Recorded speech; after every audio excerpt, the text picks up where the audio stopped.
Welcome back to the Floyd Memorial Library podcast, where you'll find information on what's going on the North Fork of Long Island. We'll be focusing on issues and opportunities going on in the community, as well as people and stories from the present and the past. I'm your host, Christopher Bianchi, and for episode 27, we have Arden Scott.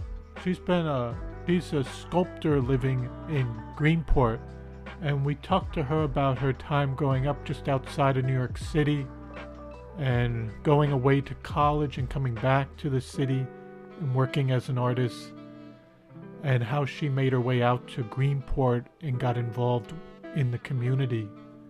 So I hope you enjoy episode 27 with Arden Scott. Thank you so much for coming on to the podcast today. I'm supposed to say something like, you hear this all the time. Yeah. Oh, I'm happy to be here. Yeah. Something like that, the usual.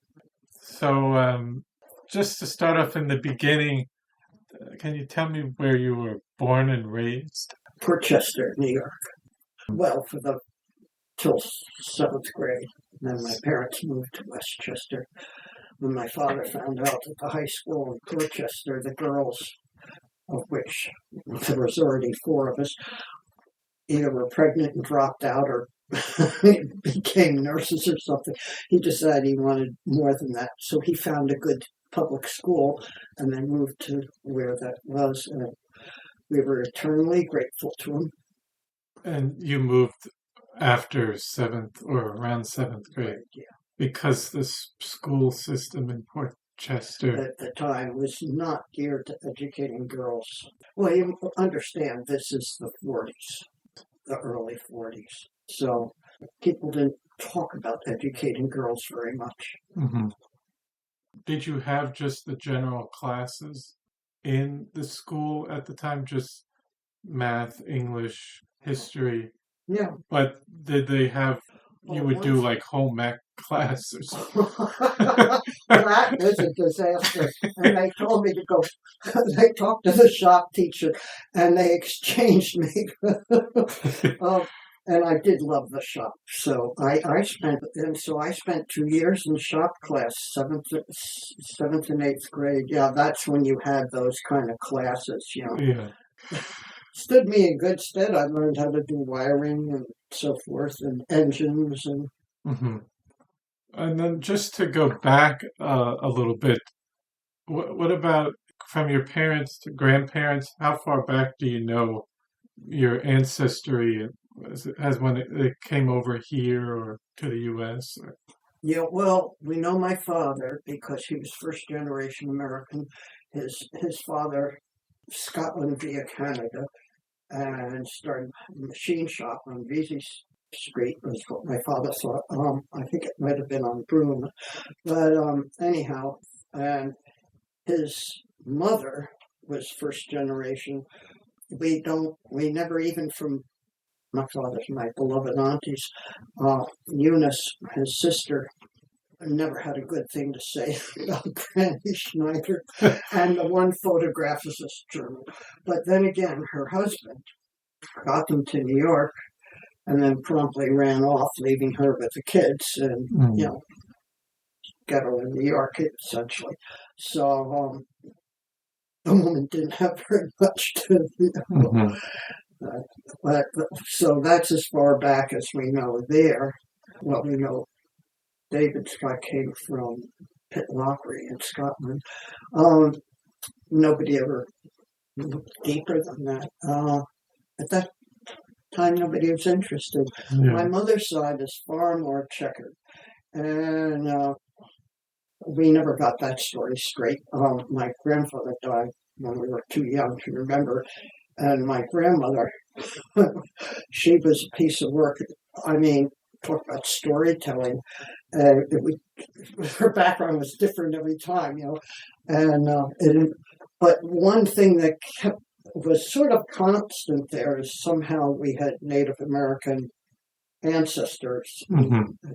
Cherokees when they were in the South, because they were part of that first wave of the clearances in Scotland where they were forced out and ended up, well, the Irish Scots in the Appalachians. Mm-hmm. But it's all lost in some sort of mists of storytelling, actually. That your grandma would tell you? Oh, yeah, well, she was a good one, and she played ponies, but only, she went to the track with $5, and that was it. They adored her. Oh, my goodness. She died in a charity hospital in Philly, and they lived in Atlantic City, and she's in this oxygen tent. My mother and she didn't see eye to eye often, so I always had to go along. And the nuns loved her because she was having them placing bets, and they said, "We're making money." You can imagine the character she was. Yeah. She went to school in New York. Who knows where my grandmother? My mother grew up in Atlantic City. And it wasn't until she met my father, and of course he was in New York, and then she moved to New York. But her whole family's from Atlantic City and that environs. This is way before there was casinos or anything. In Atlantic It City. was Steel Pier and all. It was really quite, when we'd go to visit, it was, because there was the ocean right there, and clam, farming. It was great. And on your father's side, did you get to meet your grandfather? Yeah. He smoked cigars, and he'd save me the cigar boxes. I love the cigar. Well, my father got the choicest ones, but because he stored all his, number 6 flathead screws would be labeled, and that would be in that cigar box and so forth. But I still remember those. They go smell. And Lou is my paternal grandmother. She was ditzy, but funny. And And they were in New York City area? Yeah. Well, and they had to be, it was outside the city because they couldn't take care of themselves, essentially, anymore. And by the time my father had too big a family to have them live with us. But I did get our great aunt Sue on my father's side, which would be his mother's sister, right? Because she was a Schneider. And she was so eccentric. Oh my goodness! But we adored her, and my mother actually loved her too, which is Dad's parents were kind of stiff for her, but Aunt Sue was such a character, but I remember her. She lived on the 3rd floor. My father had fixed up, a nice little apartment for her, and she would always tell stories about fire, and everything. And she was terrified of that. And it turned out, because she made lace in the garment district. And years later, I hear about the triangle shirt lace factor, the fire, and so forth. Because she would tell tales about one of her relatives, a cousin or somebody, dying in fires, and sure enough, at the back of the book, it listed there was the Schneider. So, in the triangle, because they worked in the garment district. What was then the factory workers. Your father, where did he go to school?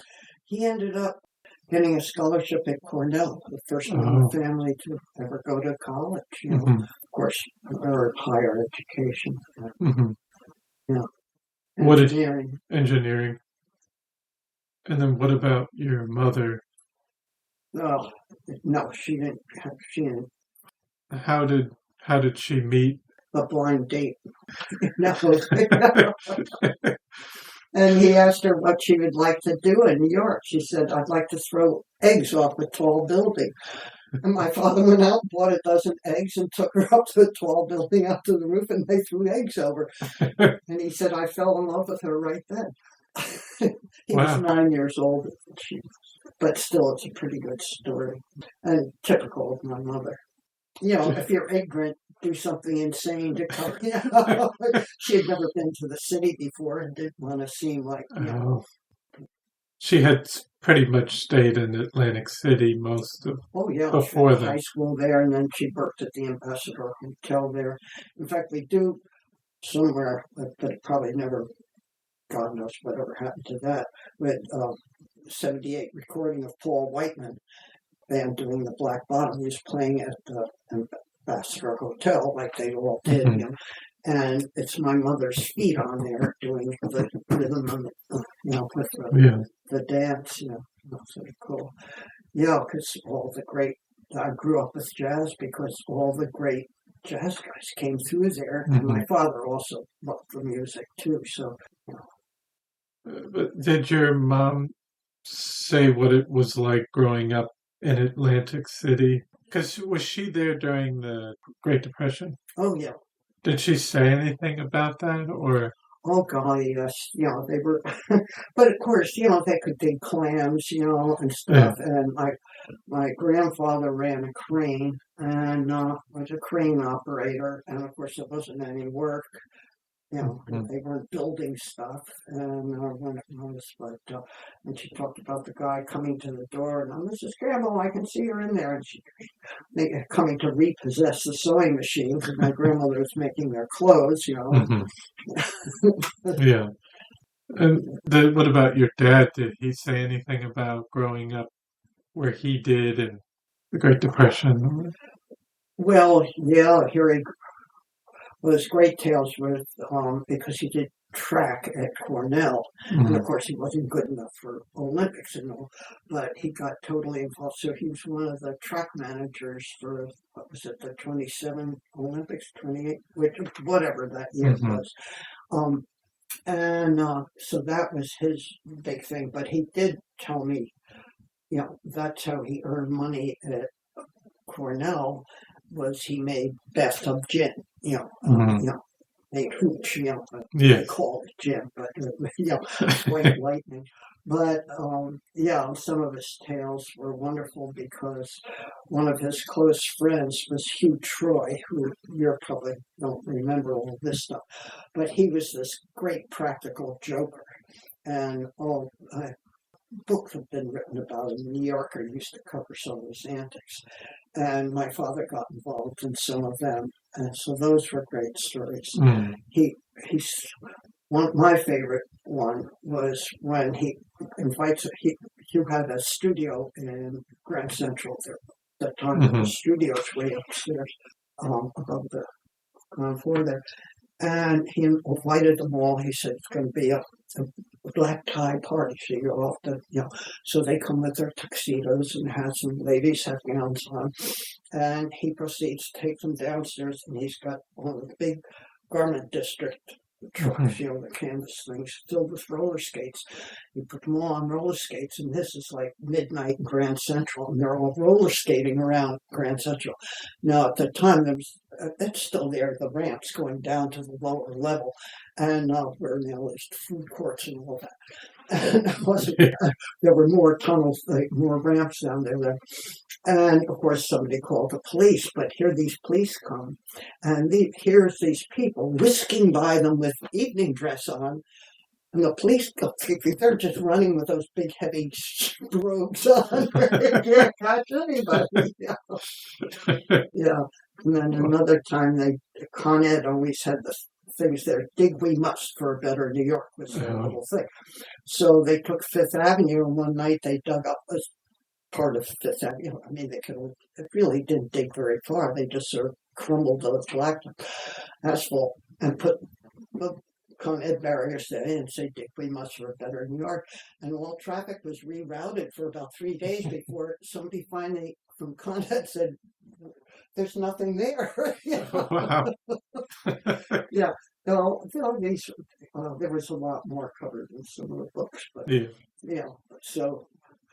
And then, so they met on a blind date, and then did they decide to settle in Portchester or a little bit later? No, that's where they settled because somehow my father's family, a good chunk of them ended up in Portchester. And so they lived with his parents and my beloved Aunt Eunice. I mean, nobody, families or family, you sort of did that in your sort of rambling house. Again, God knows, but my childhood memories were delightful, of course, but I was just a little kid. Everything was taken care of for me. And then what did he end up doing for a career, your dad? He ended up being, oddly enough, an investment banker for municipal bonds for engineering projects, essentially. And was that in Manhattan? Yeah. So he would have to commute in. Yeah, but it was short. Yeah. And then for you growing up as a kid, you said you kind of remembered, at least as a kid, it was pretty fun and relaxed. Oh yeah, I mean nobody these days. Oh God, a kid gets out of sight for 10 minutes. They call it their missing child or something. They've got helmets on and knee pads, and we were turned out in the streets and were, expected to be home when it got dark. And and then school, we walked a mile to school and back. Nobody. We were born. There was nasty people out there, and you just knocked on the nearest door and said, "Mom, I'm home." And you had your phone number memorized. And they would call your mother, and the police told them there was a pervert out in the bushes, and but mostly, you rode your bikes everywhere, and And so you were a kid while the World War II was going on. Could you remember anything about that, or your parents talking about it? Well, you got to realize, how old was it? 40. I was only 6 when 6. So 5, 4. And truth be known, when you're a little kid, you don't listen to what your grown-ups are saying. Anyway, it's boring if you hear anything.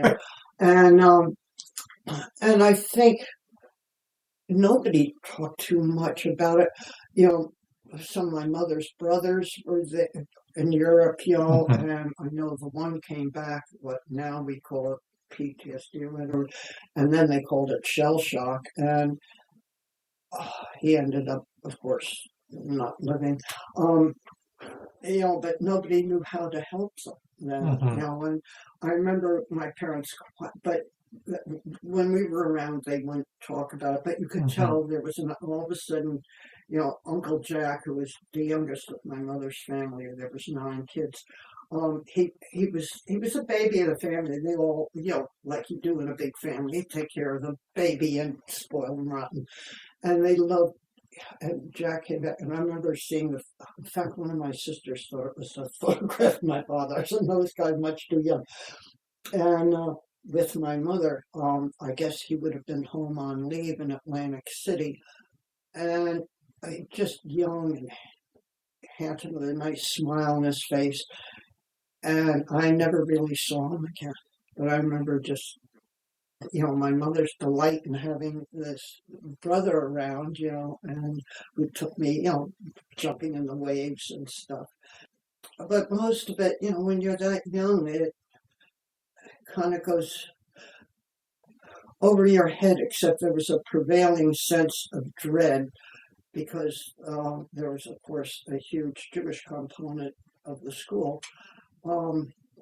At Port Chester.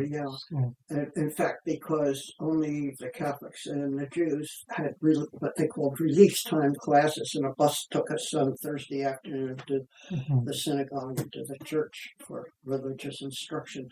And everybody else was something strange called Protestant that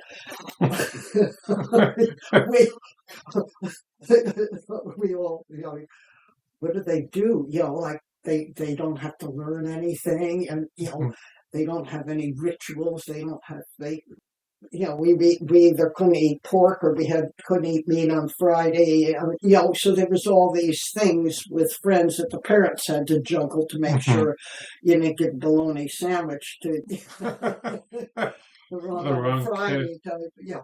Anyhow, but and there was that sort of dread, and it wasn't till you know I got to be about seventh grade, I guess, sixth grade, seventh grade, yeah, because that's when we moved to Westchester, and we had these Polish women staying with us, and because the only way they could get here was to have somebody here say they could have a place to stay in a job.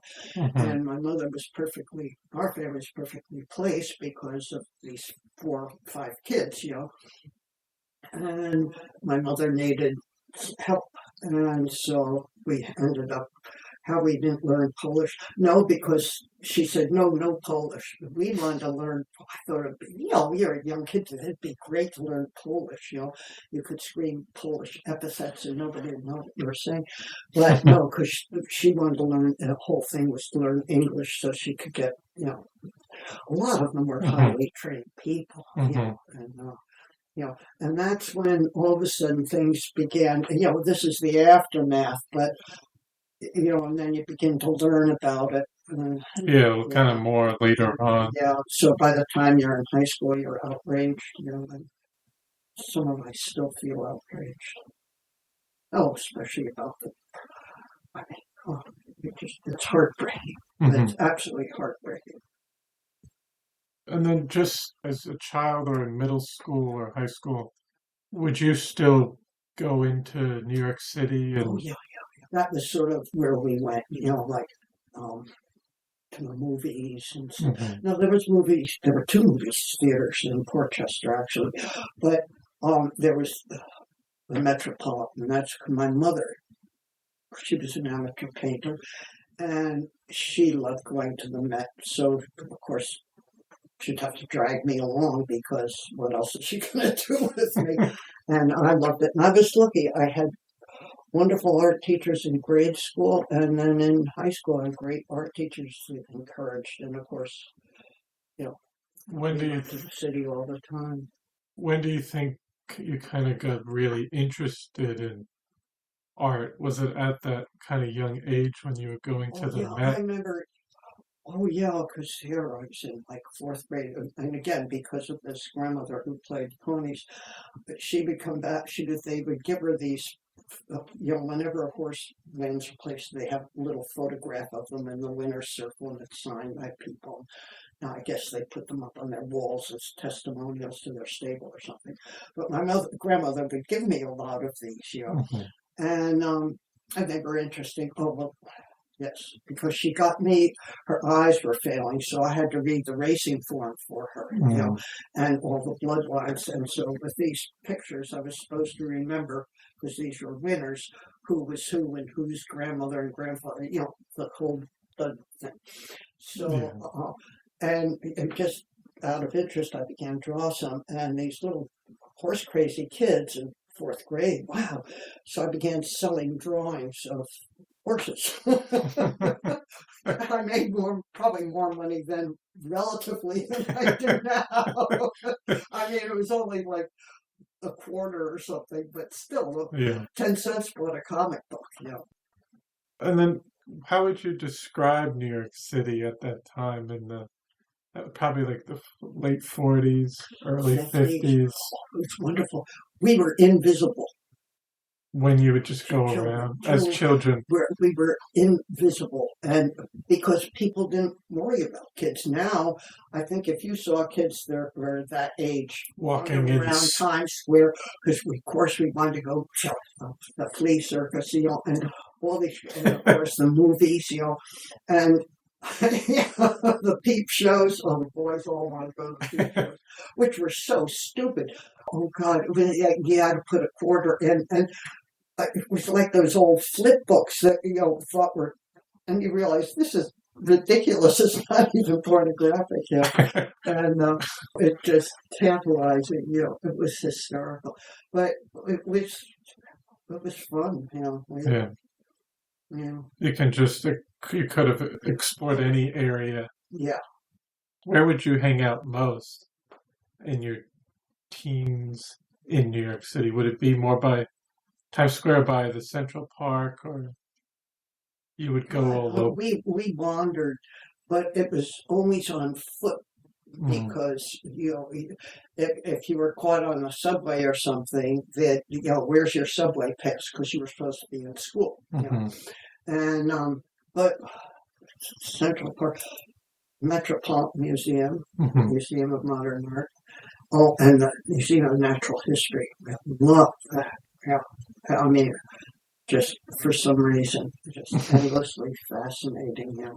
Would you go down to Greenwich Village or Not then. We didn't. We were too Chinatown? young to understand. Because that would have been poets and stuff at the time. Yeah. And we were too young for that, But we'd go over to Chinatown because you get so much to eat for next to nothing. And nobody questions you, You could just go in and... Yeah, nobody questioned. Yeah. What about Little Italy? We never went there. No. Again, we would have been noticed because it was predominantly... it was... I didn't realize that till later, and then Transfiguration was where I went to Mass, and the kids, and the divide, the Chinatown and Little Italy, the one side of Mott Street and the other side, and the tight community they were. Now, the Italians would know that you weren't supposed to be there, whereas the Chinese, which is whatever. You were white people, and had nothing to do with them. And you weren't doing anything except, buying some food, And there was all the stands with the vegetables, and you buy bananas. Yeah. But I mean, we concentrate on things. Actually, it was pretty much Cantonese just then, because I'm thinking, besides egg rolls, what did we eat? And Wow. Because the other mainland China hadn't really started. That was much later. Came later. Yeah, that was more in the 60s. So you moved to Westchester for 8th grade? Seventh grade. And then went to high school there. And did you know what you wanted to do coming out of high school? I knew what I wanted to do going into high school. Why should I take math? My father was brilliant, though. He said, well, whatever you do as an artist, you're going to have to measure things. If you want to build a structural painting, if you want to make sculpture, you have... And then I realized how much I loved, geometry, And anything like that. I love algebra. No, forget that. But, that was, And then I ended up going to Wisconsin because people I babysat for were from there. I wanted to go. I was headed down to New York. I could be an artist. I'll go anything. I'll go to Pratt, but I'm going to go live in the city and be an artist. That's what you wanted to do coming out of high school. Exactly. So they were smart. Arden, you'd be amazed what 1,000 miles will do. They said, your parents are never going to let you just go off on your own and go live in the city. I'm 17 years old. So they said, go to the University of Wisconsin. And they didn't really, their art department was in the education to turn out art teachers, but they had some great teachers. Oh my God. Again, some of them refugees from Europe, from the war that had been well-known artists there. And the amazing thing, I got out there and oh my gosh, it was, these are the days of, there was still the aura of Bob La Follette, Senator Bob La Follette. They had a socialist mayor in Milwaukee. I mean, the LYL, that was one of the first socialist mayors. Yeah. And so the Socialist Youth League was there. They were wonderful. And I ended up staying in their co-op. It was like, and of course half the people got to know as good friends from New York, because the minute you open your mouth, somebody said, oh, are you a foreign student? Or even the way we dressed. And I said, no, I'm from New York. And they'd say, same difference. At that time, in the late 50s, when you came from there, my mother, They drove me out in the truck. Also, they wanted to see, we drove through Canada to see my grandfather's birthplace. And we get out there, and the first thing my mother said, "Oh my God, they're all so white." Because just living in that Midwest thing. Yeah. They were all. Most of them came from like Scandinavian, Wisconsin, Minnesota, were settled basically by Scandinavians and Germans. My God, they're so white. It was a shock. Yes, exactly. But did they want you to stay in New York, or they were fine with you going up? They were very glad that I was over 1,000 miles away. And not going to school in New York City. Yeah, right, yes, they were very glad. But 4 others to worry about, so this is great. She's off on her. She's off on her own. And then, how would you describe Madison, Wisconsin at the time? Was it pretty... Oh, it was low-key compared to now. Oh, God. We went back or something. I can't remember. Keith's parents wanted us to come back. And Keith, who had spent, father was in the War Department under agriculture under Wallace, but he was a professor there. So Keith had grown up there from the end of the war. Basically, like I grew up in Westchester at the end of the war. And these big buildings, and, dormitories and parts of what we thought the university part, because there was the state capitol that was up that way, and then the university. And it had spread, and these big buildings, it was just... Very totally different. And then, so what did you pick for your major at University of Wisconsin? I didn't really, because I just took the art classes, and I worked, because I had to work to pay for this. You worked at various Geophysical and Polar Research Center. Yeah. But I also, that was a much better job, but when I was first there, I got a job showing slides for the art history department. And I'm an early riser. Nobody wanted to go to 7:30 class and show slides, and I was happy to. So I got really my basic art history free, going through all these lectures. I loved it. And I learned all this stuff. The only thing I bogged down in was Rococo ceilings. I just sort of... That's still a blur to me. They all look the same. The Rococo. But I fell in love with Romanesque architecture, Romanesque churches. So whenever we were visiting in the south of France, we would search out. He loved it too. So did his then wife. So we would search out, because all of them they're just really pretty much, but some of them just really very special. Architecture, I think. But then they wouldn't let me graduate. Well, I had enough credits to graduate in 3 years, but they weren't the right ones, because I'd been an exchange student to Italy when I was in high school, so I, of course, tried to keep up with Italian. I took the Dante course, because of course you can't go to Italy without learning all about Dante. That was in high school. Yeah. But so I got fascinated, read a bunch that I could struggle through. And so I took it was a graduate seminar, but because I could speak Italian, it worked out fine. And where were you in Italy for Milan? Milan. And then her father had this little tiny factory in Dante di Cadore in the Alps, and they made precision, like instruments for measuring, So it was very small, and even the little instruments were small. So we spent most of the time up in the mountains, which were quite amazing. And but at any rate, nobody spoke English, so I had to adapt very quickly. Which, when you're a kid, you do. Amazing.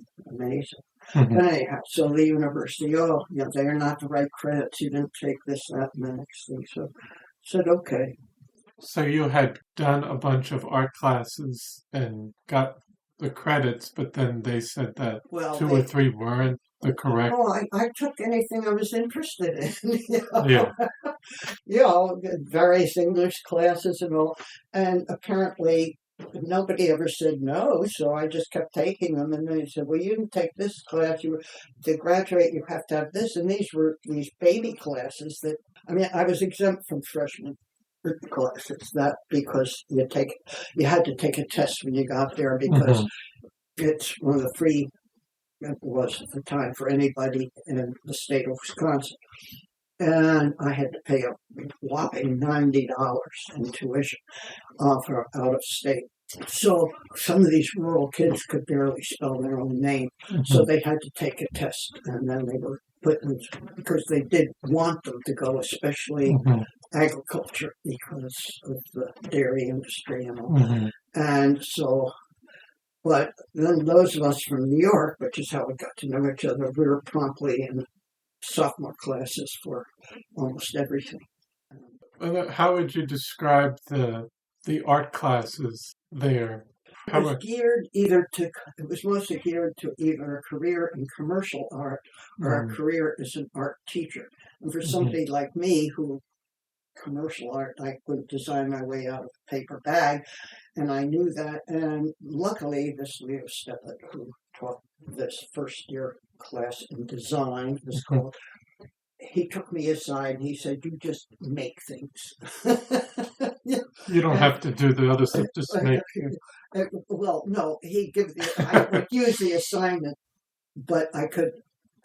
He knew I couldn't design, so he said, "Just make it sculpture." So he was and then the other painting teacher, she just took me and she said, instead of going to class, why don't we do a tutorial? So I would meet with her and Steppett. God, I lived under the still life for a while. What? All I had to do is make sure I got out before the class began. He'd get up yawning underneath the model or something. Well, so you were kind of working with a variety of mediums, not just sculpture. Yeah. At that time, painting. Oh, yeah, I tried everything. Printmaking, I loved that. Yeah. A lot of fun. I still do love to do that. I do it with Van Dove Editions in the city. I don't do actual printing, but I do that. Yeah, it was great. You learn about more things. Oh, well, let's try that. How was the environment for you in Wisconsin as a woman in art school? Oh, well, that got...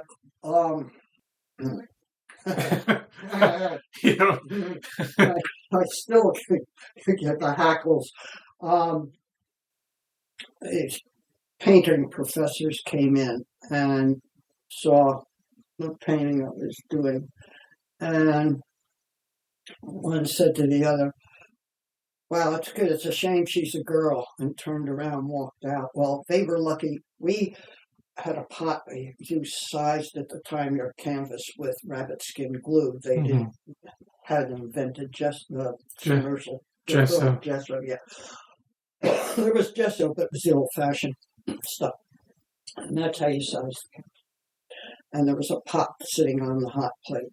And for one of the first times in my life, I controlled myself because they almost had this pot of glue over the backs of their head, which could have been a bad scenario. But that's some of the just sexism at the time for that was yeah. Oh yeah. Oh, go be the mistress of a famous artist and then you'll get well known. Well, that wasn't for me. I still get pissed at just thinking about that. Because the high school I went to in Westchester was just wonderful. It was very small at the time. And my sister Carol, she's a writer and all. We just remember so much. We had lesbians for our English and creative writing. This Sylvia Curzon, and I forget the history. They lived together openly, and we're pretty sure the geometry guy was probably gay. We never knew about Mr. Benjamin, but he was open to, if anything, he would have been. He started the little Caligula club with his Latin class, and all of a sudden, all these kids wanted to go take the Latin class so they could be in the little Caligula club. They kept it shrouded in secrecy. Oh God!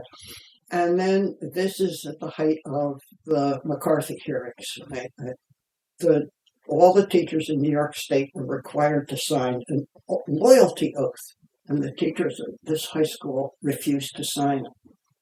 Now, Westchester then, it probably still is, was pretty deep Republican conservative territory, put it that way. Not like old-fashioned Republicans, not like now. Somebody like Eisenhower's probably, oh God, vomiting in his grave, and they refused to sign it. And the Board of Education stood behind them and refused to fire them. So that was kind of, and everybody knew, of course, the gym teacher was lesbian, and then the new young one that came in. But nobody cared. It was just, girls had it better that way because of the two boys I knew that they committed suicide. It was harder to be a gay boy than a girl because girls had girlfriends. They hung around in pods actually. But and of course with the gym teacher and the literature, of course. Well, you've got to go to Smith. And I said, no, I'm not going to Smith. Which I didn't, I just Smith's... knew I didn't want an Ivy League school of any kind because that wasn't for art, and I was naive, but not that naive, and somehow knew it would not be a good fit for me. At Smith's College. And of course, the University of Wisconsin, there were a lot of gay men, needless to say, but they had to stay discreet. Mm. But then again, the university at the time, if you were caught cohabitating with anybody of either sex, you were excommunicated or whatever they call it. You were thrown out of school. If you were on the campus. Off the campus. Off the campus too. Yeah. Because there was very little dormitory space, and most of it was saved for in-state students because it was the land-grant university. Mm-hmm. So those of us from out of state had to find other accommodations, and there were some in what would be, there'd be somebody in charge, and you had a little room and bathroom down the hall. So. Mm-hmm. And then you also started working at the Geophysical and Polar Research Center. Yeah, because a friend of mine, he was a painter. He was a couple of years older, and he had a wonderful job there. And he got a grant to go. Sadly, he died. He was one of the earliest to die of AIDS that we knew. He got a grant to go to Quito, Ecuador, to paint for painting.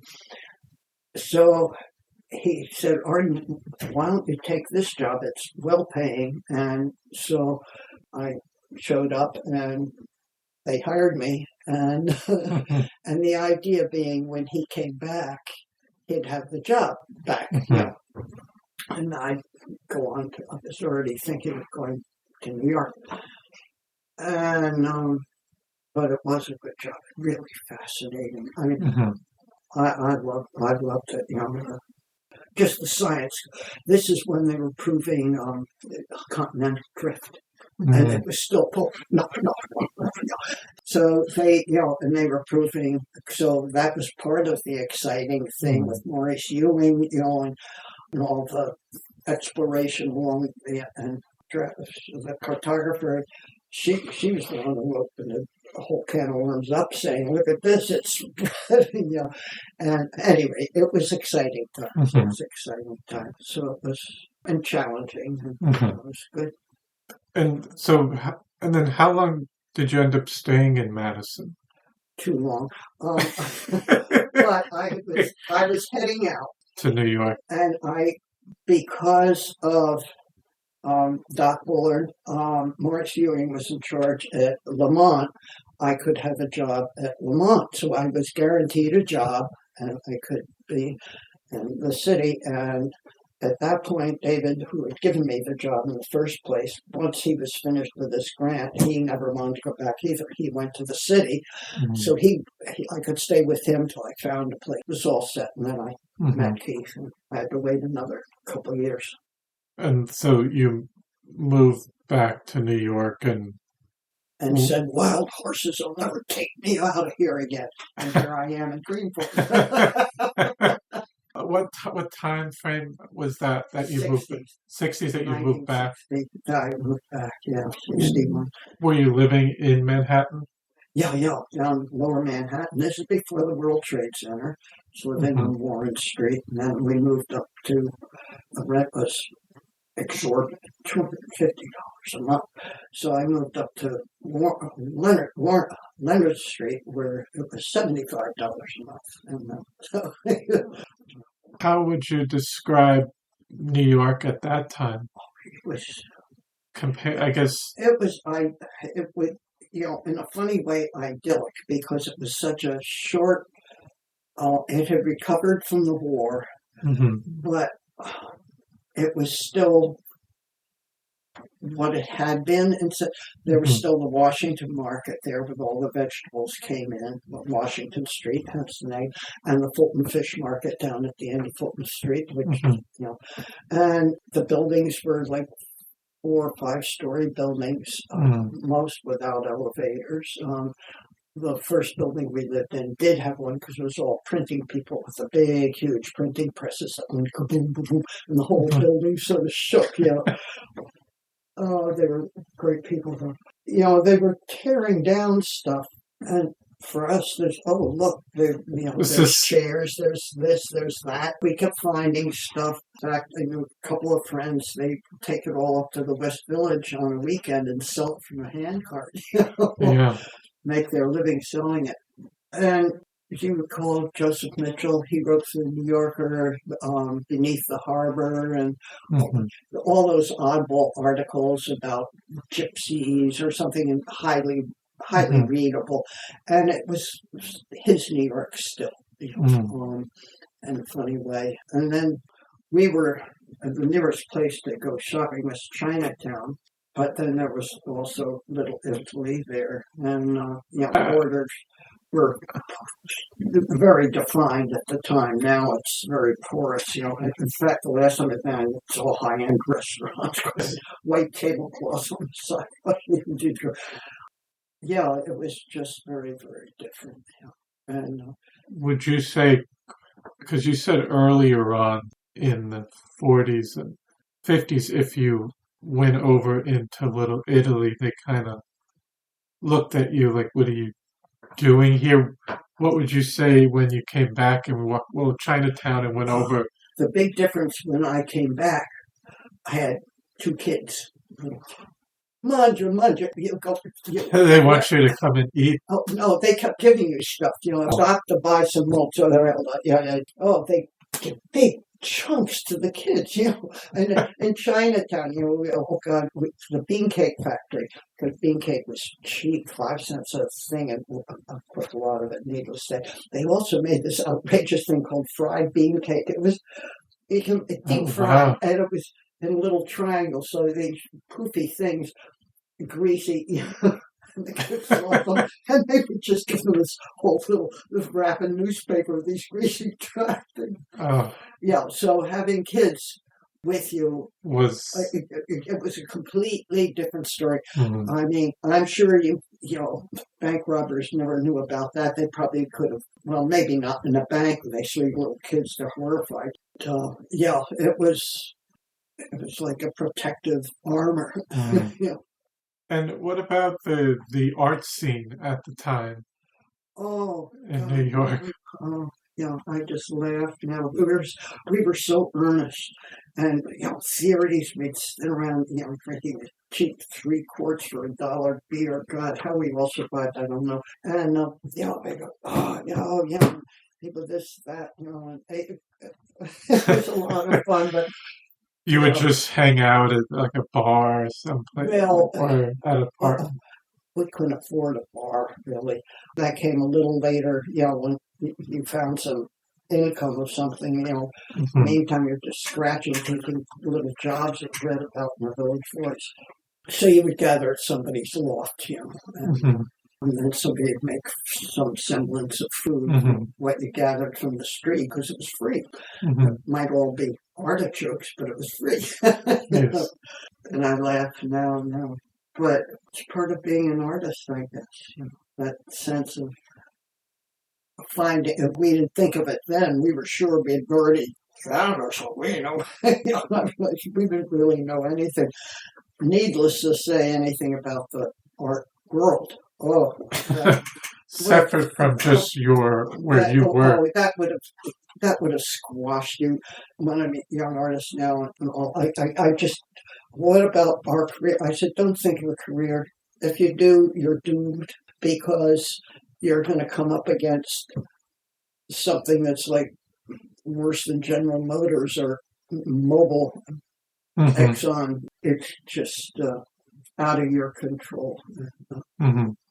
And the amazing thing is, see, it was transitioning, and we didn't know, of course, that the whole World Trade Center, of course, had been in the works for years, but nobody sort of said anything until all of a sudden the west side was printers, and that was, our building was the one at first. It was a little outlier because they were just small press people, not big things for publishing houses and the like and newspapers. They began moving to New Jersey, and here were these empty buildings. Look at this. There's paper, and I still had some up until a few years ago. All this paper, God knows what quality it was, but it was lots of it, and we just loaded up on. We'd find these carts that were left behind too for loading platforms and all, wheeling it into the warehouses, and they were just, the sink broke. Well, that building there, I'd go up to the third floor and take out the sink and Put it down there. and bring it home. Yeah. And what, of course, they were doing is gradually getting rid of everything to build the World Trade Center. So they had knocked down a lot of They were a neighborhood. They were starting to, but it's encroaching on the neighborhood now. The granddaughter's there because it's called pine box tenants. They can only raise the rent so much. And of course it's different landlords now, but still they have to. They can't supersede the rent control. But I see big buildings going up. It's it's going to be the time. It's not going to be forever, is it? Yeah. And because I still have a federal rental, the federal buildings over what was the Washington Market, and this is where Ada Louise Huxtable wrote the articles, but they had no clout. They didn't have any clout at all. She started the historical preservation thing, but it wasn't official. She tried to save the buildings in the fire department. I still have the federal shelters from the Spiritus. Geez, these were built in the late 1600s, early 1700s. Little two-story buildings with a little attic thing with a dormer. Just knocked it down. They said they were going to move. The fire department practiced on them, meaning they burnt them down. And they said they saved some and moved them up. And there's this little thing, they're not the original buildings, and they were moved there, and all the facades are fake. I have the original federal rental that weighs a ton, but I managed to get home. And you look at these things there, and you could just tell these are fraudulent. But we saved an awful lot. By that time, I was showing with Ivan Carpet from Kate Harris on West Broadway, and he was distressed at all this too. So he called it the Anonymous Arts Recovery Society. And in the basement of this building on West Broadway, we could bring the stuff and put it there. whatever we could manage to salvage. I donated one federal lentil, the other I kept for myself because it's a thing of beauty. And when Ivan had to move and retire, and of course passed away, but he made sure that the collection is now out of the Brooklyn Museum. Wow. And it's outdoors. If you're around the grounds, all of a sudden there it looks like it's one of the dentals from one of the buildings, or one of the figures or something that they had, gargoyle type things up there. And it says the AR, the initials for Anonymous Arts Recovery Society. So they ended up, when he sold the building, they ended up taking it all there. But it was, so we felt like we were helping do something. And I'm not sure how much clout the historic buildings really have, No, but for that time in the 60s, with the modernist period, people were saying, let's get rid of some of the old. I don't know if I would say there wasn't as much respect for the old buildings at the time, but they thought, well, some of these old buildings should come down and we'll build these modern buildings. But there wasn't the preservation. Well, they tried. They tried. As I said, Ada Louise Huxtable, she tried. And she got a huge following so that there is now historic preservation thing. But again, how much clout can they have when somebody can flaunt it by just hiring somebody to come in at night, just knock it down, cover of darkness, and cash under the table? And who was that? I don't know. And did you see the original Penn Station? Oh yeah, you did. Oh God! Yeah. Before that was like a really big one that really got people outraged. And then those photographs of the beautiful eagles and stuff out in Secaucus, New Jersey, in the marsh. They used it to fill in the marsh, Now we should Moynihan Station, and that was the post office, which was also a thing of beauty inside, because of the WPA paintings and all in there, and all that bronze. It made me want to stand there and write letters, because it was done so you could stand and put your hand, and there was little things where you knew an inkwell used to be, and all the brass surrounds, and I haven't even looked at what they've done now. It's better than. It's better than what it was before. I mean, with the Penn Station, with the cramped ceilings, and this is a step up from that. And then they are putting money in for the side on where Madison Square Garden is. They're trying to fix that up, but it's not going. It's never going to come close to. No, because Madison Square Garden controls it, and they're not going to budge. Yeah, I get that much. Too bad. You talk about trying to remember things past, and of course all these fleeting things come flitting through your brain, and I realized one of my oldest memories is the Portchester Public Library. Like, I've been a library, what would you call it, groupie since kindergarten. I learned to read before I went to school. I don't know how, but apparently I did. And so I've been haunting public libraries since I was old enough to walk in the door. Wow. Just kind of, and here I am still haunting the library.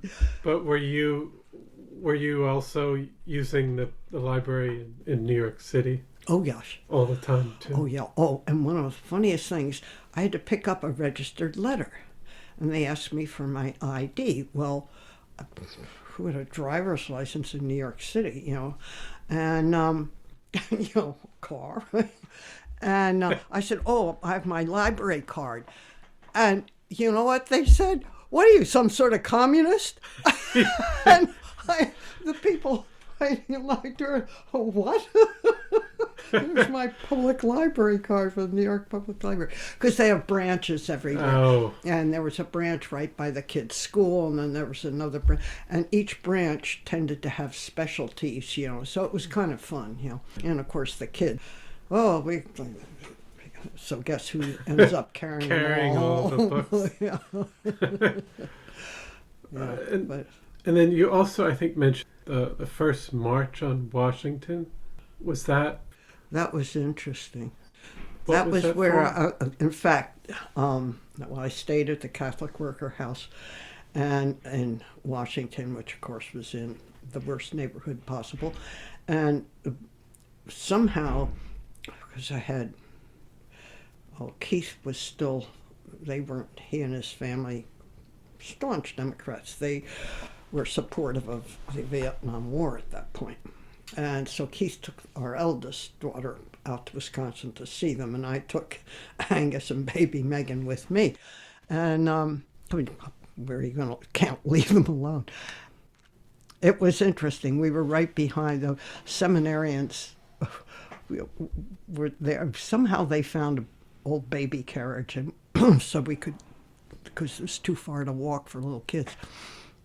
And we were behind Norman Mailer and a whole group that, with his cohorts and journalists, of course, they're paying well attention, and with the kids they were adults trying to levitate the Pentagon, with the whole and all sorts of woo stuff, and they were trying to, and then the next thing you know, there's tear gas being thrown and stuff like that, and the Pentagon, or at least where we were, it was it was like a berm before you got to the building, but it was pretty steep, about 4 feet high, 5 feet. So down we go with the baby carriage trying to run to get away from, and everybody had wet things, and I put them over the kids' faces, and wheels fell off the baby carriage. Oh, no. We were laughing. The only thing I could think of is, the Odessa step sequence, right? With the baby carriage going. Oh, from Potemkin. Potemkin. And oh God, so we were laughing hysterically, and yet, it was a pretty grim situation, but we managed, thank heavens, these nice young seminarians, and we'll just carry it. It was, we were like 4 miles away or something. It was not we weren't around the block, needless to say. Well, the Pentagon's not around the block from anything, but it was quite a memorable time. But that was for the Vietnam War. First anti-war march for Vietnam, Yeah. Although when I remember the downstairs neighbor on the first floor, second floor, whatever. He's an older man, a painter, and I said, "Well, why don't you come?" He said, "I marched against Manchuria in the invasion of Manchuria in 1939. He said, "I'm worn out. I can't do anymore." Yeah, and I thought, I hope I don't get old like that. And I think, well, for one thing, marches don't do anything anymore. They don't. People, there could be 15 million, and they'll say, "Oh, well, there's about 2,500 people." That gets no mention. They've lost their impact, and yes, even the way the news might cover it, they might not show all of it. No, and so it, you just have to keep inventing new tactics of sorts. I think it was in Madison, Wisconsin, the Oppenheimer. Yeah. You got to see him. Well, because I was working for scientists, the Geophysics and Research Center. So, of course, they see me coming. They're all sitting around with this stooped old man. And, "Hey, Arden, come on over." And it was, and I think I mentioned he talked to us in high school, about, because this whole thing put the seeds right there for anti-nuclear anything with all of us. And but at the time we were seeing, it was fairly nice weather, so everybody's outside, just relaxed, But he was, when you read and they say a broken old man, that's what he seemed like. It was just. How old do you think he was at that? He wasn't that. he wasn't all that old, but boy, they crucified him. They absolutely crucified him for speaking out and saying he, did the wrong thing. But as young scientists, they were all excited about it, Yeah, it's like a new experiment. Well, yeah, look at, I mean, this was a brand new field, and none of them had really come, like, I don't think the magnitude of it as a crime against humanity had occurred to them at all. I mean, because they dropped bombs in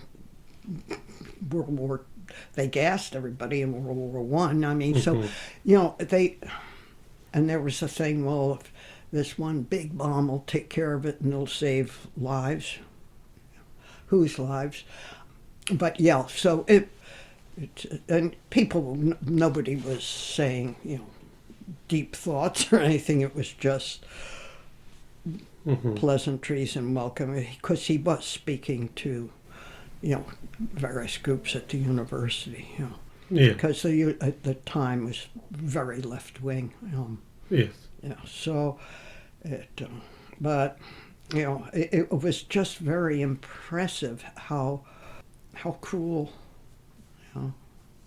brilliant mind, and other scientists who, they were part of it, and they never got that vilified, because he actually spoke outside. I shouldn't have done this, and and so it was very. But that must have been interesting. Well, it was very affecting in the sense that what can happen when you speak out of honesty and deep conviction, and because we're sort of raised to think that, oh well, freedom of speech and blah da da, and people recognize this, and you realize, and boy, it's very apparent now, isn't it? Yeah. Well, I guess to get back to Manhattan, you were living there. How did it come about that you wanted to move out of Manhattan? I never wanted to. You never wanted to move? I was working out. I did work at the loft too, but I ended up, drawings and all. But I ended up doing bigger and bigger pieces, and I had a studio in an abandoned part of a old World War II shipyard in City Island. In fact, I was in the little machine shop, and no heat, just a potbelly stove for warmth, but I could put stuff there. Then that got sold for condominiums. So I was basically gentrified out. I needed by this time I already had a gallery. I mean, I had commitments, where am I going to make this stuff, And my couple other sculptor friends were having the same problem of gentrification. And we looked around. One ended up in Massachusetts, the other one ended up out in Islip or East Islip. I mean, I remember Bob this was in the 70s. Yeah, we drove. He heard about some places over in Brooklyn, was it, or Long Island City? I can't remember which. But and at this point, I mean, the whole area, it's high-rise buildings and all this, and corporations, and then empty lots. I mean, it was really run down. Then we realized we wouldn't be able to put a hammer down. It would probably just vanish. And even to get there and back would be dangerous. And never mind, where do you keep your tools and all? So we all had to look further afield. And at the time, we had known we had a boat. And the boatyard City Island, we had met the Barstows, who had the shipyard. It's now Stid Systems here. And so by this time, Dell had passed away, and I said, I'm going out to visit Annie. I've got to find something. I mean, I can't do it. I can't even do it in the city streets like we used to at night, and then, It wasn't safe.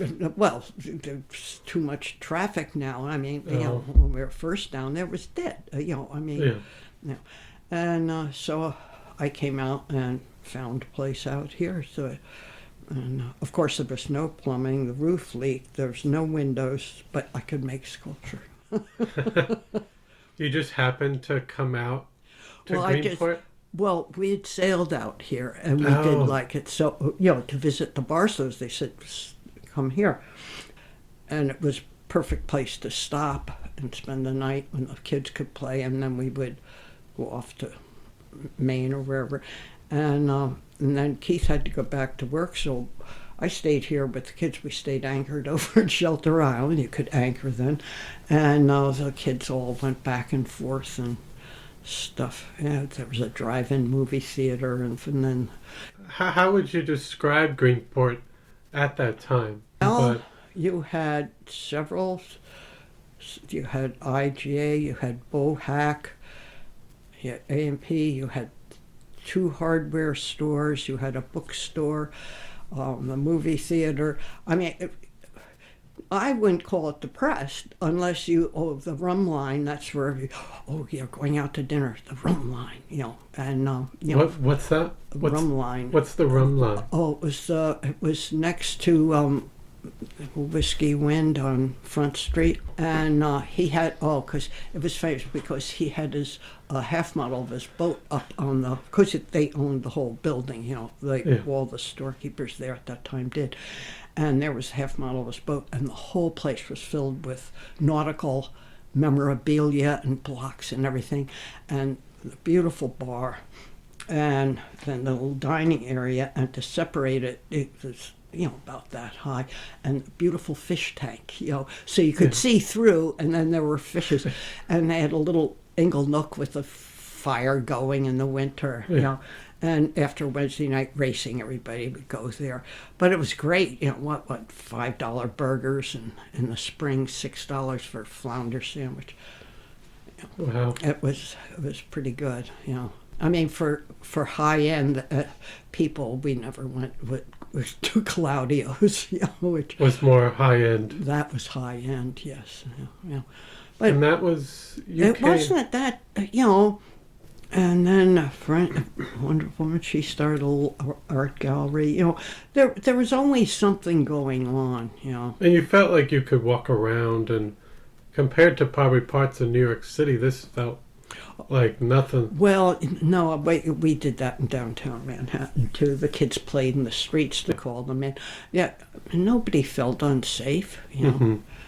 I remember somebody coming to visit and said, "Oh, aren't you worried about mugging?" And I can't remember, her friend said, "Oh, I never worry. I only pick on little old ladies."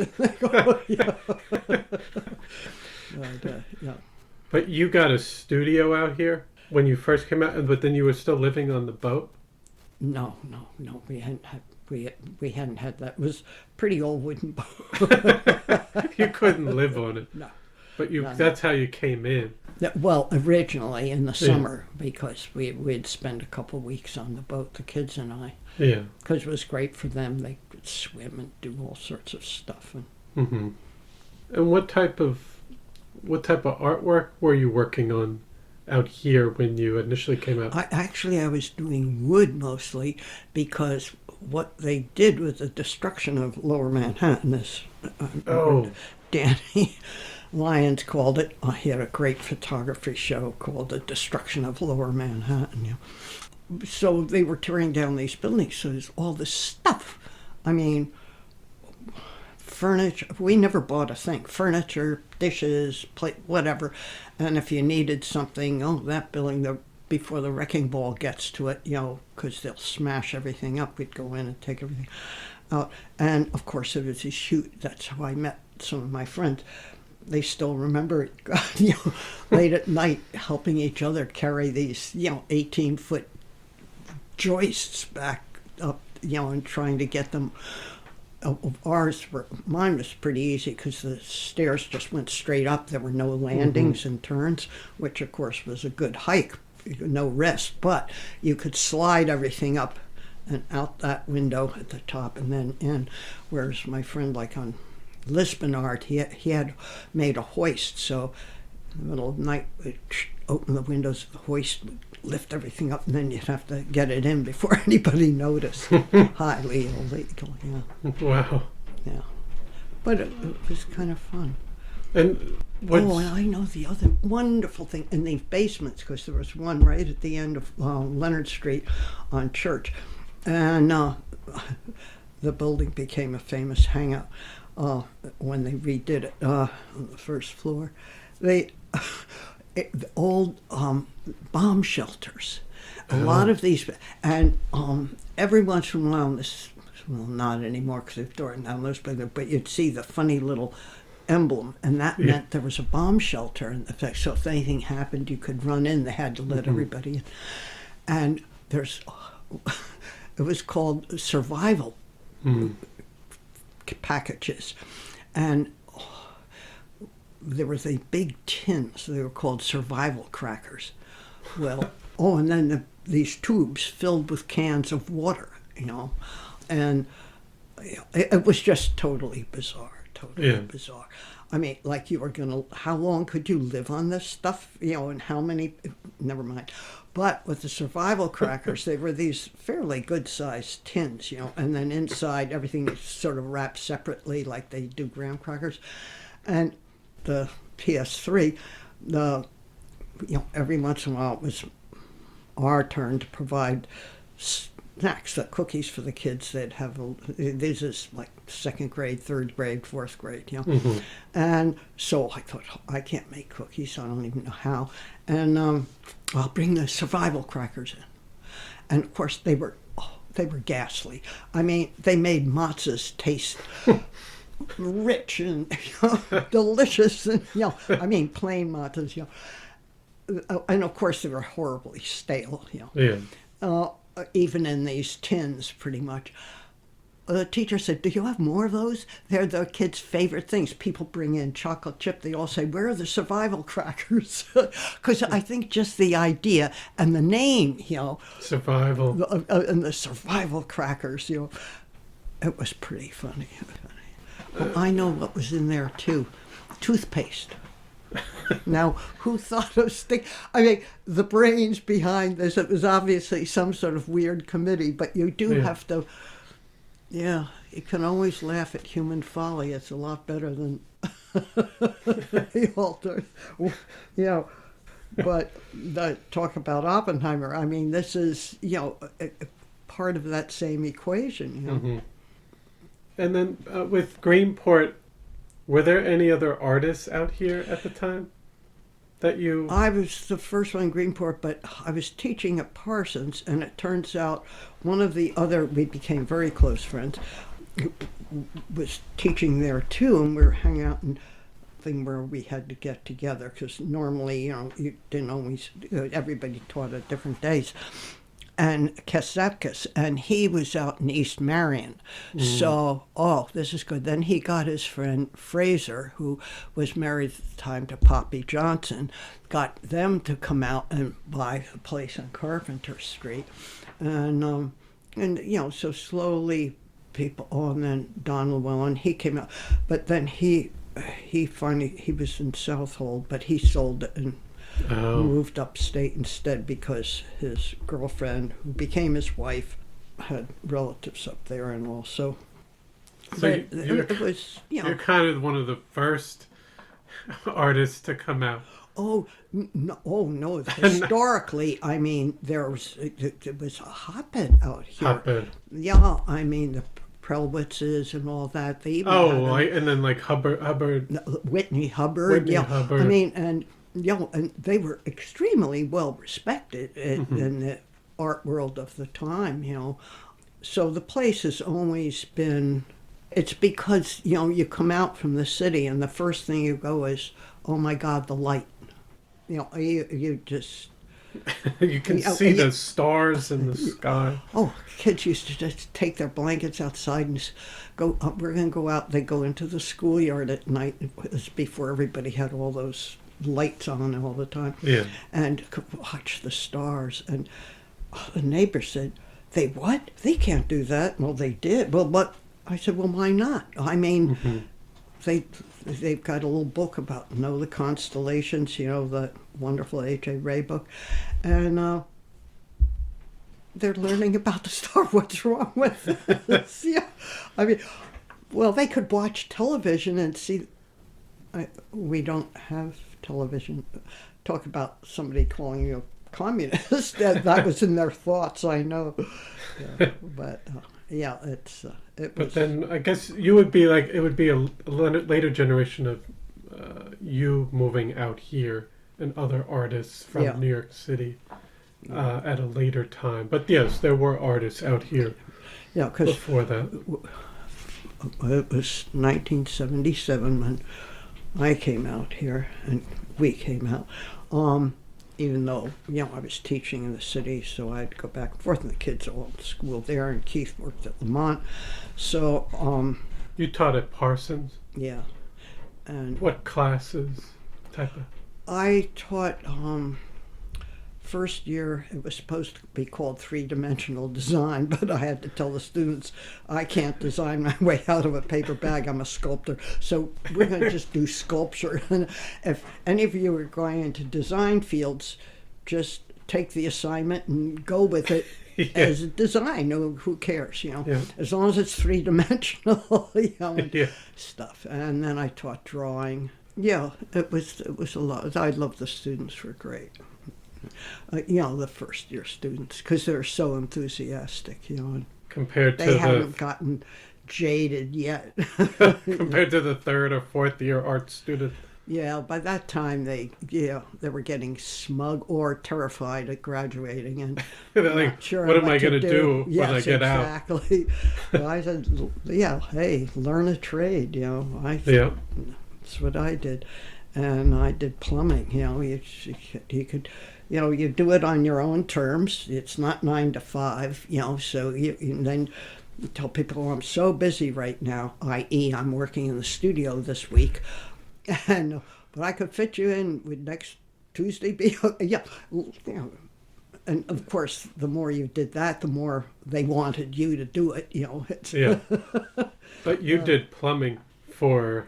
Well, because I had to live in the place we had rented. There was no plumbing, so it's very sculptural. I thought, like the old adage, anybody can be. All you have to know is hot's on the left, and shit goes downhill, and that's all you need to know. You've also done a lot of sailing. How did you get interested in sailing? Oh, God, we were sent to summer camp. I think the neighbors contributed, my sisters and I. And it was all swimming, but what we did. I mean, we lived in Portchester, and we were you could right down to the polluted sound. So it was mostly swimming, but there's also sailing in little, not big sail, but what we'd call like a sailing dinghy practically. And of course, so when you weren't in the water, you wanted to be on it. And it became something part of what I like to do. What you like to do. So as we got older, and I moved, and then I did some on Lake Mendota.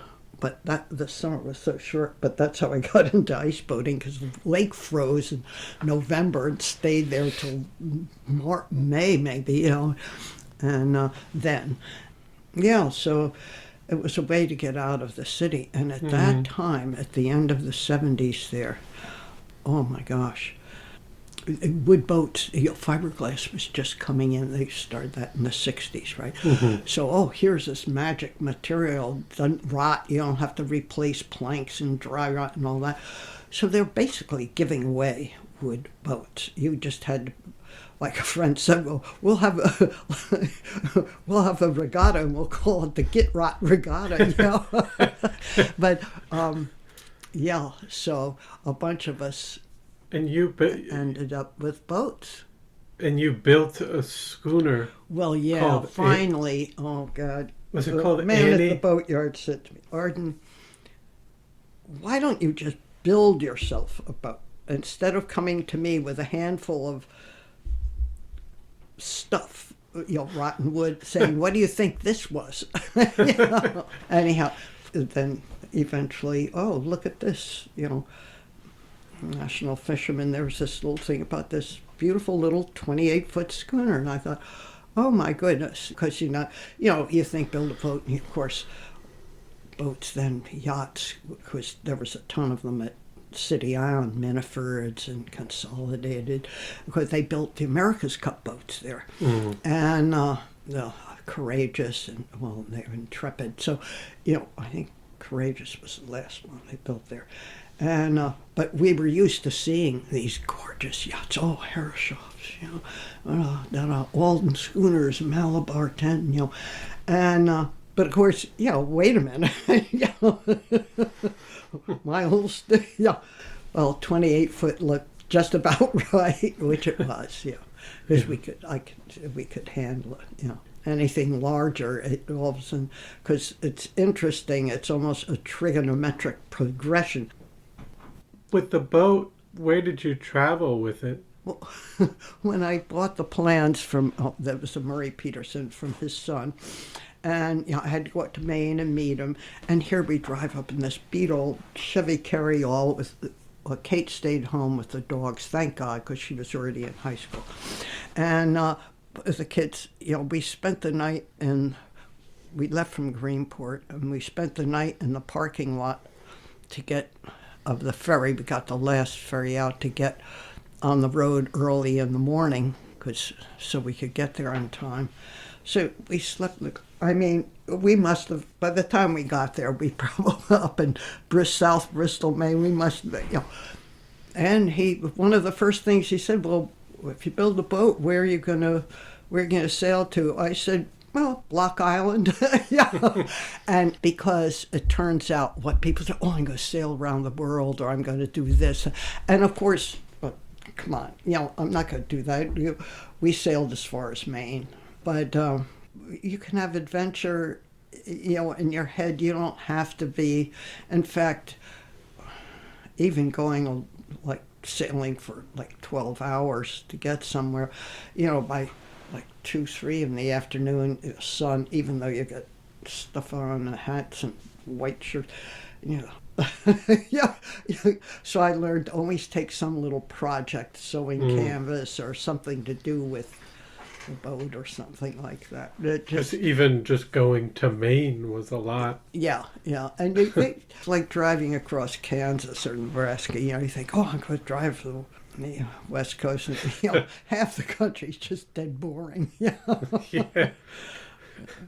And then on another thing you did, you designed and sculpted the Maritime Monument in Greenport. That's one of the things that I think, on my deathbed, somebody say, what were you? That's one of the things I'm proudest of, but it wasn't. It became a real community project, which is what a lot of us doing big scale sculpture. Who's going to buy this stuff? Nobody. And so everybody got into public art, and then I suddenly realized, no, wait a minute.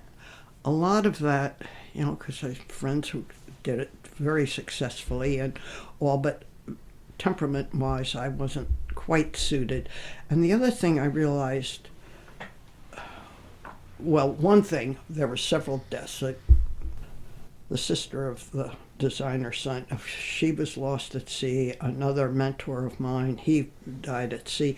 So there was these things, and somehow I thought, a monument to those lost at sea. And Ed Krzyzewski, who used to be the harbor master of Captain, his son, all of a sudden he'd been out fishing with his friend, because they were baymen, and his friend that he dropped them off went to go get a 6-pack while Tommy was washing down the boat. When he gets back, he couldn't see him. And then all of a sudden he sees the boat just sort of going in circles around the basin, And his father finally found him about 4 a.m, washed up on the beach. So there was a number of things that, wouldn't it be nice to have a memorial here And then, because there's always been, oh, yes, and then, what's his name, son, he was lost in the fisheries in Alaska. So there had been these things. I thought, because I'd sailed into Gloucester a lot, because it's a convenient stop and heading up in great fish and a great museum. And they had that monument, and I thought, Greenport should have, I think it would be good. So that's how that sort of started. So I called. That was in the because finished at what, in 86. Would you finish in 86? No, I think 85, 84. 84, but you start, the idea came about earlier. Oh, yeah. In the 80s. Because then, I started just talking to people. What about, and our neighbor, he was an editor at the Suffolk Times then. And I called him. I said, Tim, what do you think about if we should have a monument to those lost at sea? He said, I think it's a great idea. So we chatted for a bit. So he put a little blurb, just a little blurb in the paper about this idea, and the sculptor would well, the response was overwhelming. So now, me and my big mouth, my idea, I had to come up with a design. The sculpture. Yeah. Okay, what am I going to... And it morphed into several things, but I finally got it made of plaster. What model. Type of ideas were you thinking about in the beginning? Because would you say it's more abstract? Well, it was definitely going to be abstract. It's going to be abstract. And I said the first thing is, women have been lost at sea too. So the last thing we're going to have is the old salt standing at the wheel, like in Gloucester, but that was of its time. Yeah. The model for that was an actor who had never been on a boat in his life. It wasn't even a real person. It was. He was the male model, but they outfitted him, and he could pose. That was the important thing. It was anyhow, so I knew, and things just began meshing. It's hard to say. It's like you start a short story. What gives you that idea? You start a painting. What gives you that? These things are sort of inexplicable. They're there. But then it became, raising money for it, and I went around, talked to every single shopkeeper in town, and we made like a one-page brochure with a photograph of the little model, what it sort of looked like, and a brief description. Yeah, and we just took people mailed in $1, they mailed in $5, and then we got substantial donations from people like Ranowski from the Cross Sound Ferry, very, very generous. And then Ken Laval was our state senator, I think senator. At any rate, he got us a grant, big grant, like a $10,000 grant for whatever it was, and for communities. And so we got enough to, meantime I'd gone to Vermont. I had to search around for the granite, and that took a bit. And then I went up to Rock of Ages, which is like the best foods of granite in Vermont. They bought up all the mom and pop operations. So but he said, he loved the idea, here's the head honcho there, And he said, what you got to do is you go down, there's the Bethel, Vermont, and see if you like there. It's called Bethel White Granite. It's the only place here that in the U.S. with white granite. So I went down and had the little models in there in my old Chevy carry-all rusting apart and everything. I put them on the hood, and all of a sudden he was showing me, I think I can get that out of this piece in here, and so forth and so on. So I said, wonderful. So we packed up and drove back to Rutland or wherever it was. And I said, yeah. And Dave, your quarryman Dave, he said he can get it out. And the guy was looking at me. And he said he's pretty sure he can get, 2 pieces, the right size out of, and cut this bevel for me. And then timing, so, because in the middle of winter with snow and ice, I'm not going to be able to work on it. And he was looking at me strangely. And I said, finally I realized, said, something wrong? He said, you keep saying Dave says, and Dave showed me. He said, I've never heard the man, in all these years dealing with him, I've never heard him utter a word. So, that was, again, the kind of wonderful response. He came to, of course, I invited him, and he came to the dedication, and then he called, he said, is it okay if I bring my lady friend? And we said, oh, absolutely. And, can we find you a place? We found him a place they could spend the night before driving back. But I thought that's the kind of atmosphere around it that made it so special, that it, the whole spirit was of a community effort, sort of rather than just an artist plunking down an idea that he had. And I think that made all the difference, just even everybody involved. We got more support behind it. And was there a grand opening or like an unveiling? Yes, we did. Oh, and of course it poured rain. Anyhow, they had covered it with a tarp, just ceremonial, and then just so that they could pull the strings. People gave a couple speeches, and Siv Siverson, the poet, Siv Cedering, she composed a poem for the occasion. She lived over in the Springs, I think, and she composed a poem for it. She was well known at the time, and she composed a poem for it. So, and everybody kept it short and sweet, but it was very, very nice. And then, of course, it starts raining. So everybody was invited up to where we the Mother Macaulay Hall, because we had all these hot dogs left from a fundraiser that we had, the first Maritime Festival, and it was really fun. It was really great. It was just a nice feeling, And I think everybody felt a part of it. I know I wanted to take a picture of it, and so I'm rowing by, and I start coming up, and this guy comes up in a boat, and he says, "What are you doing?" And I said, "Oh, I just want to take a picture of the monument." I had a big burly fisherman, and it's fairly, "Oh, okay, because if I ever find anybody messing with that, I'm going to break their legs." And I go, "Whoa."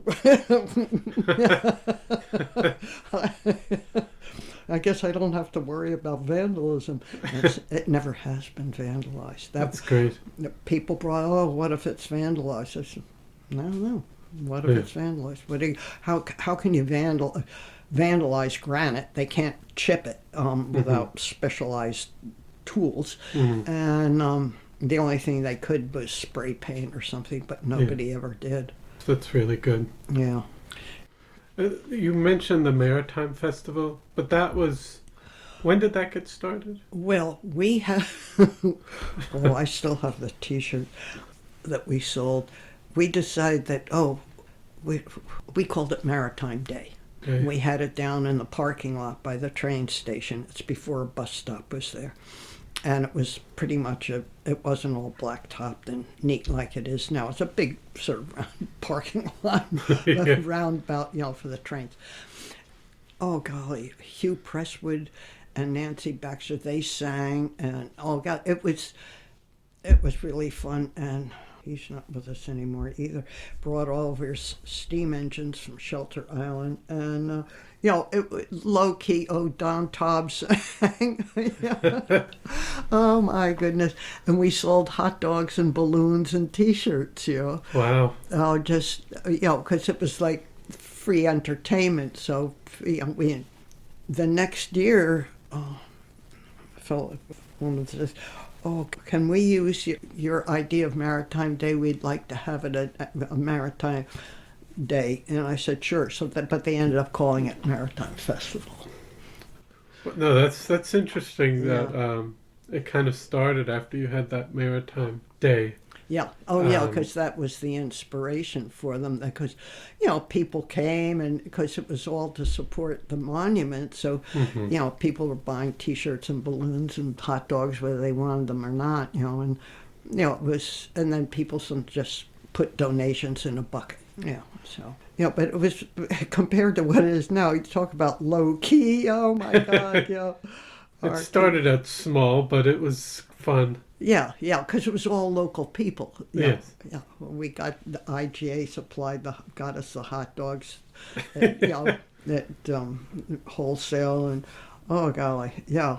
And then after living here for a certain amount of time and up to today, how do you think Greenport has changed? Oh, just everything changes. I've changed. You've changed. I mean, the library's changed. All this wasn't here. It was just the old building. And it was very, very small, but neat little programs. Oh, Gail Horton had the movie program, and we all got a little 16 millimeter grinding weight, with a real. You could hear it. And but of course, here we all were just loving it, and there's always been a core here of community, and I think that still is here. When Keith died, oh my gosh, which is so moving that people care, for each other, and I tried to reciprocate too, but I think there is still a sense of that. It might not be as. There's just a lot more people here.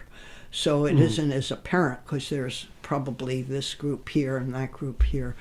But I was reminded of it last weekend when Vince Jolliver had suddenly died, and the funeral was Saturday. And we all went back to the McMahons. And here's, a whole lot, some of the people I didn't know, but a lot of us have known each other for like 30, 40 years, and you lose one of your own, kind of, but there, again, this real feeling like, shared grief. It's and I think pretty much when people come, I remember I didn't know the family, but the fire, alas, they couldn't save the dog, but the people got out, but they had nothing. So everybody, you went and I don't really need these shoes or that, or you actually gave them a gift certificate so they could have clothes, I mean, I think that's still here to a great extent. Is there anything that you miss from previously that's not much prevalent now? I really miss having hardware stores, and they complemented. There were two here, and they complemented each other. There's Wash Whites, and then there was the Ace, and they complemented each other on their products. But you could get almost everything at White's. Oh my goodness! The other one was where you rented like a sander, floor sander, and things like that, and paint, and that kind of thing was their thing. Wash White's had all the old tools and all the things. Beautiful oak cabinet like the old card catalogs, but here's the number 8.5-inch flathead wood screws, and you could buy two. And nothing was in a blister pack. So I really miss that. I really miss that, and sad to say, but summer, there was always crowds in the summer, pretty much, but they weren't like they are now, and they weren't as rude as they are now. I mean, and people making U-turns on Front Street, Main Street. Come on, on every street. Come on, and all because they saw a parking place, and they're going to kill somebody for that parking place. And you think, I don't know. It's little things like that that are irritating. And there was always an influx of summer people, of course, because it's a great place, and you had a lot of people came out by boat. But that was the first year we were here when the old Mitchells burned down. But the first year we were here, the docks were all there. It burned that winter. And in the summer, it was just filled with boats. I mean, but these are small boats. They're little little power boats, nothing like what come in now, with Like a big crew, because the owners are in Singapore or something. And so it was still, and they'd be all drinking and dancing and laughing and at the bar. There was there was an air of good-natured fun of everybody mingling, and there'd be the mailman dancing with, and that kind of feeling is lost because now, well, it's that same thing where there's this huge gap of wealth, but I guess it's more that there's not as much of a middle class anymore, and people that were there are getting we're getting pushed down. Yeah, exactly. Into or pushed out, gentrified out. Essentially, I mean, a lot of people have had to move. Mm-hmm. Yeah, all the renters. That was one of the first things to go, was to get rid of Greenport. Half of Greenport was black. The AME Zion Church was a power in the village. Yeah, all of a sudden, where's Raymond? Oh, his family had to move. Well, where'd they go? Well, they had relatives in Virginia, so they went down there. I mean, the Swans are no longer here.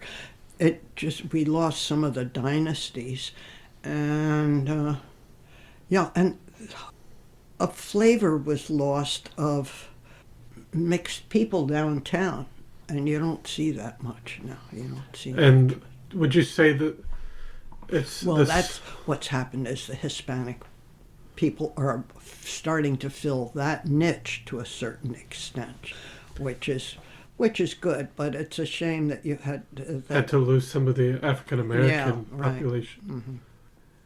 And then even, like you said, you came and you saw the Mitchell's restaurant in that area right before it burned.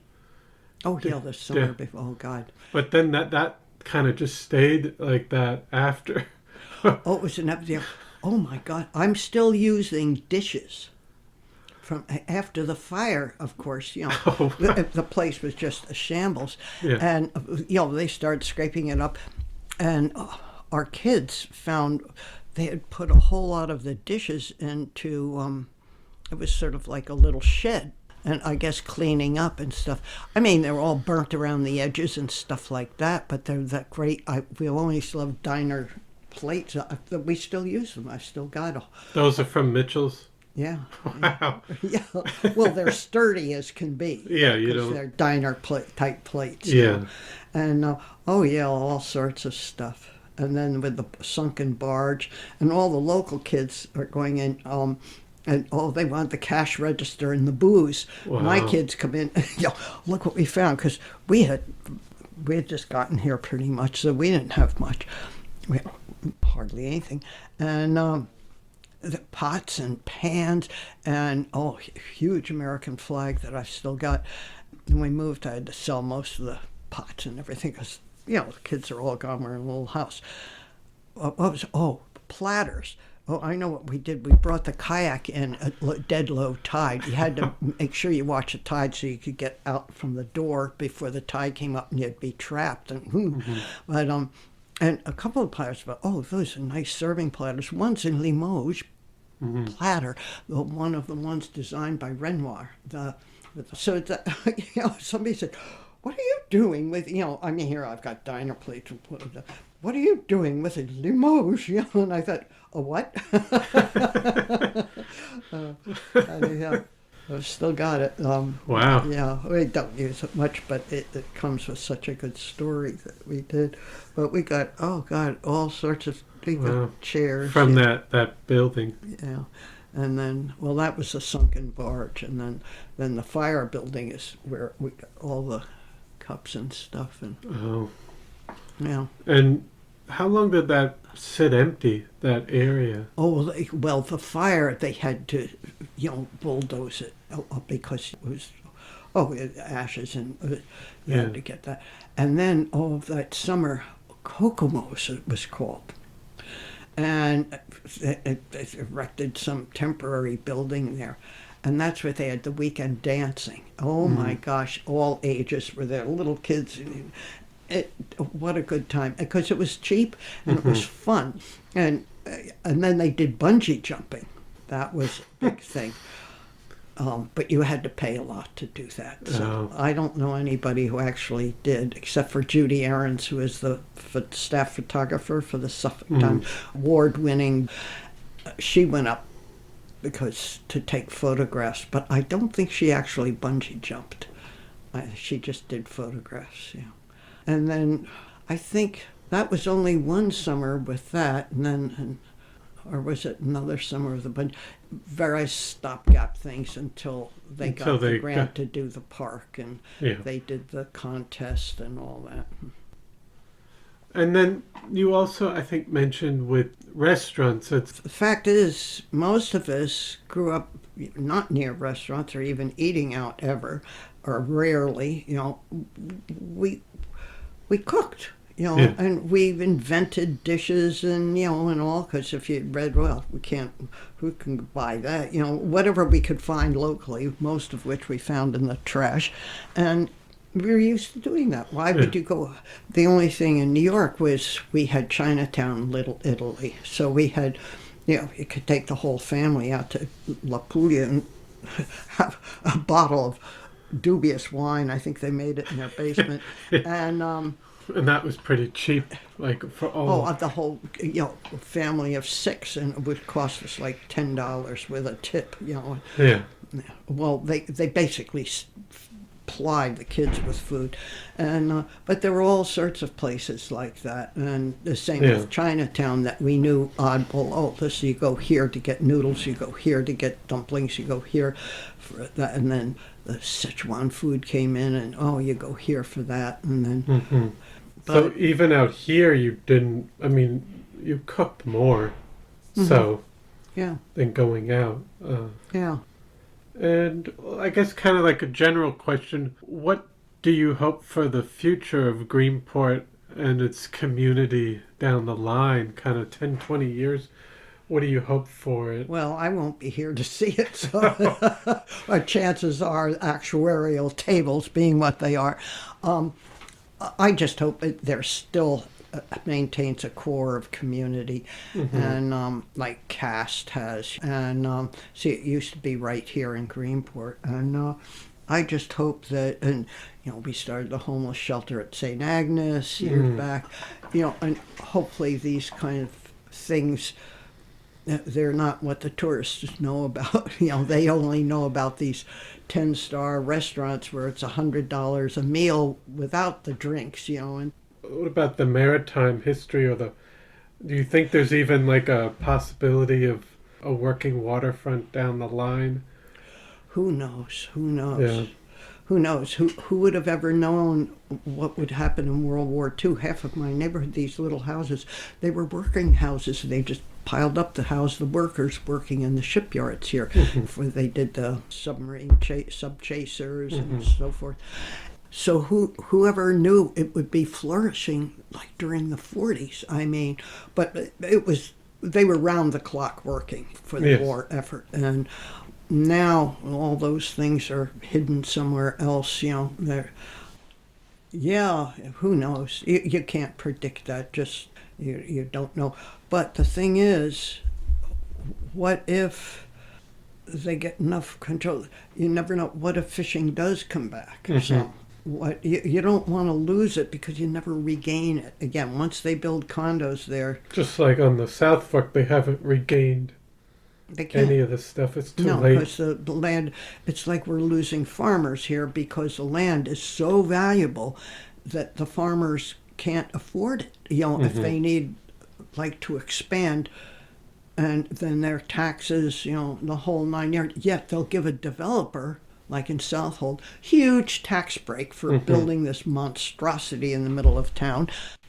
They won't. Wait a minute, a developer gets a tax break, but the farmers and actual working industries here, it's hard to call farming, but you know what I mean? Yes. Won't give them a tax break. You just go, something is, but it's not wrong with Greenport. This is, there's not much you can do. So I want to thank you so much for coming on the podcast. Loved hearing your story and everything from New York City and then coming out here and the Maritime Monument and all you've done in the community. So I want to thank you so much. Oh, well, my pleasure. Well, I hope you enjoyed episode 27 with Arden Scott. I want to thank you for listening to the Floyd Memorial Library podcast, and we'll see you next time.